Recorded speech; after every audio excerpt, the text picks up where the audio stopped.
സീതിയാജി മരണപ്പെട്ടപ്പോൾ സാധാരണ സെക്രട്ടറിയിലെ ദർബാർ ഹാളിൽ ക്യാബിനറ്റ് മന്ത്രിമാരോ മുഖ്യമന്ത്രിയോ അല്ലെങ്കിൽ മുൻ മുഖ്യമന്ത്രിമാരോ മരിച്ചാൽ മാത്രമേ അവരുടെ മൃതശരീരം അവിടെ കടത്താറുള്ളൂ.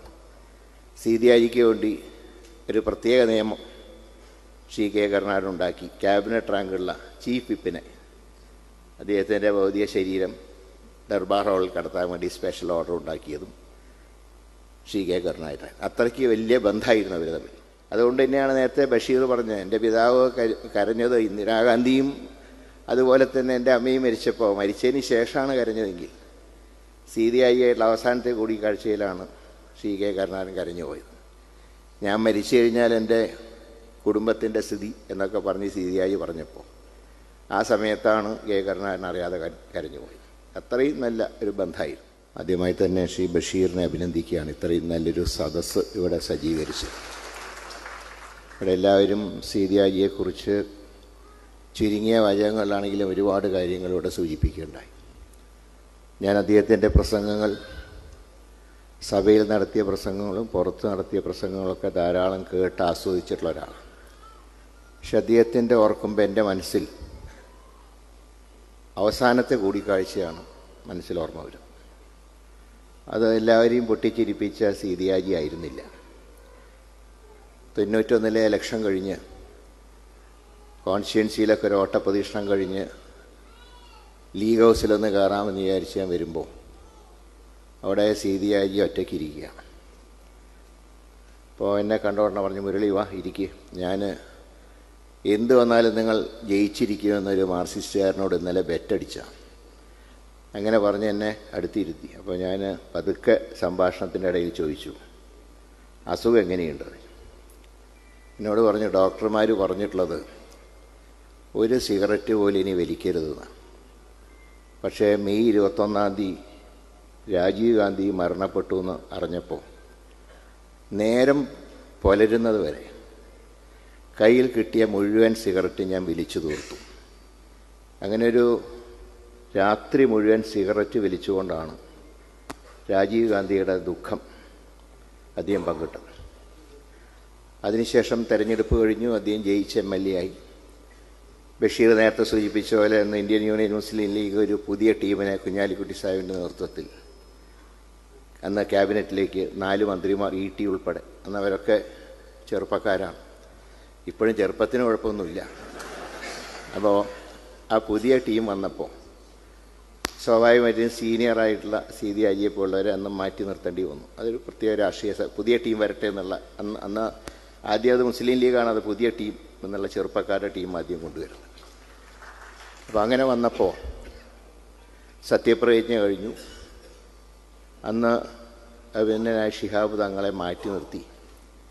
അന്ന് മുഖ്യമന്ത്രിയായിരുന്ന എൻ്റെ പിതാവ് പറഞ്ഞു, സീതിയാജിയുടെ അസുഖം എന്താണെന്ന് എനിക്കറിയാം, അതുകൊണ്ട് തന്നെ അദ്ദേഹത്തിന് ഞാനൊരു സ്ഥാനം കൊടുക്കുകയാണ്. ക്യാബിനറ്റ് റാങ്കുള്ള ചീഫ് വിപ്പിൻ്റെ സ്ഥാനം അദ്ദേഹത്തിന് നൽകുക. എന്നിട്ട് തങ്ങളോട് പറഞ്ഞു, ഇനി ലീഗിന് പ്രാതിനിധ്യം കൂടിപ്പോയെന്ന് ആരെങ്കിലും തങ്ങളോട് പറഞ്ഞാൽ അത് കരുണാകരൻ കൊടുത്താന്ന് പറഞ്ഞോളൂ എന്ന് പറഞ്ഞുകൊണ്ട് അങ്ങനെയാണ് സീതിയാജിനെ ചീഫ് വിപ്പാക്കുന്നത്. അത് പലപ്പോഴും ശ്രീ കെ കരുണാകരൻ അങ്ങനത്തെ ചില സ്വാതന്ത്ര്യം മുസ്ലിം ലീഗിനോട് കാണിക്കാറുണ്ട്. അത് അനുകൂലമാണെന്നുള്ളതുകൊണ്ട് ലീഗുകാർ സമ്മതിക്കാറുമുണ്ട്. അതായത് 77 CH കേരള രാഷ്ട്രീയത്തിലേക്ക് തിരിച്ചു വന്നപ്പോൾ അദ്ദേഹത്തിനെയും നഹാസ് സാഹിബിനെയാണെന്ന് മന്ത്രിമാരാക്കിയത്. അപ്പോൾ ചാക്കേരിയായിരുന്നു അതുവരെ വിദ്യാഭ്യാസ മന്ത്രി. അപ്പോൾ അന്ന് 2 അംഗ മന്ത്രിസഭയാണ് ആദ്യം സത്യപ്രതിജ്ഞ, മുഖ്യമന്ത്രിയും CH. സത്യപ്രതിജ്ഞ കഴിഞ്ഞപ്പോൾ CHനോട് കെ കരുണാകരൻ പറഞ്ഞു, നമ്മുടെ കൂടെ നിർണായക ഘട്ടത്തിലൊക്കെ ഉറച്ചു നിന്ന ആളല്ലേ ചാക്കേരി. അപ്പോൾ CH പറഞ്ഞു, ഞങ്ങൾക്ക് 2 തരുള്ളൂ നിങ്ങൾ, അതുകൊണ്ട് ഞങ്ങൾക്ക് കൂടുതൽ കിട്ടാനൊക്കെ യോഗ്യതയുണ്ടെങ്കിലും ഞങ്ങൾ കൂടുതൽ ഇപ്പോൾ ചോദിക്കുന്നില്ല. കാരണം അന്ന് CPIയും എല്ലാവരും ഉൾപ്പെട്ട ഒരു വലിയൊരു മുന്നണിയാണല്ലോ. അപ്പോൾ അദ്ദേഹം പറഞ്ഞു, എന്നാൽ ഞാൻ ചാക്കേരിനെ സ്പീക്കറാക്കാൻ പോവാണ്, അത് ഞാൻ കൊടുക്കുന്നതാണെന്ന് പറഞ്ഞാൽ മതി. അപ്പോൾ അതുകൊണ്ട് അങ്ങനെ ലീഗിനോട് ചില സ്വാതന്ത്ര്യം അദ്ദേഹം കാണിക്കാറുണ്ട്. ഏതായാലും സീതിയാജിയെ ചീഫ് വിപ്പാക്കി. അദ്ദേഹം മുൻകൈ എടുത്തിട്ടാണ്, സീതിയാജി ആവശ്യപ്പെട്ടിട്ടാണ് ഇപ്പോഴത്തെ സീതിയാജി പാലം ഇടവണ്ണ കൊടുക്കുന്നത്. ആ പാലത്തിൻ്റെ തറക്കല്ലിടാൻ വന്ന ദിവസം സീതിയാജിയുടെ പ്രസംഗം നേരത്തെ അഭിവന്ദനായ തങ്ങൾ പറഞ്ഞത് കുറേ കൂടെ വിശാലമായിട്ടാണ് അദ്ദേഹം പറഞ്ഞത്. സീതിയാജി സുഗതകുമാരി ഒരു കവിയൊന്നുമല്ല, കവിത്രിയൊന്നുമല്ല. കാരണം അവർ പറയുന്നത് മരം വെട്ടിയാൽ മഴ പെയ്യില്ല എന്ന്. അങ്ങനെയാണെങ്കിൽ കടലിൽ എങ്ങനെയാണ് മഴ പെയ്യുന്നത്? അതായിരുന്നു അന്നത്തെ പ്രസംഗം. പേര് പറഞ്ഞുകൊണ്ട് അത് ടീച്ചർ സുഗതകുമാരി ടീച്ചറെ പറ്റി സഭയ്ക്കകത്തും പറഞ്ഞിട്ട് പുറത്തും പറഞ്ഞു. അവസാനത്തെ പ്രസംഗത്തിൽ അത് തന്നെയാണ് പറഞ്ഞു.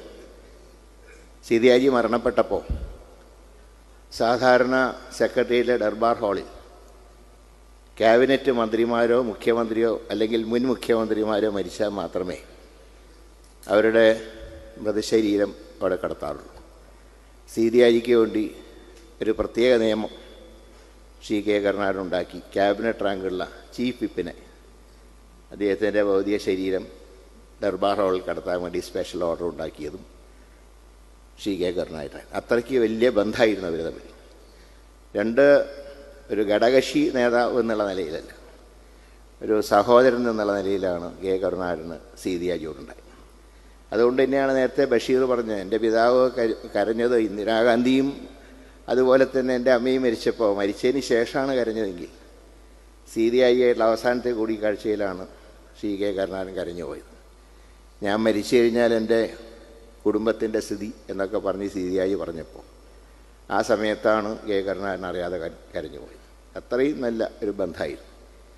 ഇവിടെ ശ്രീമാൻ ഇ പി ജയരാജൻ പറഞ്ഞതുപോലെ ഇതുപോലുള്ള നേതാക്കന്മാരുടെ സഭയിലെ പ്രസംഗങ്ങളും കാര്യങ്ങളും വരും തലമുറ അറിഞ്ഞിരിക്കണം. കാരണം എന്തൊക്കെ രാഷ്ട്രീയ അഭിപ്രായ വ്യത്യാസങ്ങളുണ്ടെങ്കിലും മനുഷ്യത്വപരമായിട്ടുള്ള സമീപനം അത് ഈ കാലഘട്ടത്തിൽ പ്രത്യേകിച്ച് അതിന് പ്രസക്തിയുണ്ട്. ഇതിനെ മുൻകൈയെടുത്ത ബഷീറിനെയും അതിനെ സഹായിച്ച എല്ലാവരെയും അഭിനന്ദിച്ചുകൊണ്ട് സീതിയാജിയുടെ പാവനസ്മരണയ്ക്ക് മുമ്പിൽ ആദരാഞ്ജലി അർപ്പിച്ചുകൊണ്ട് ഞാൻ എൻ്റെ വാക്കുകൾ അവസാനിപ്പിക്കുന്നു. നമസ്കാരം.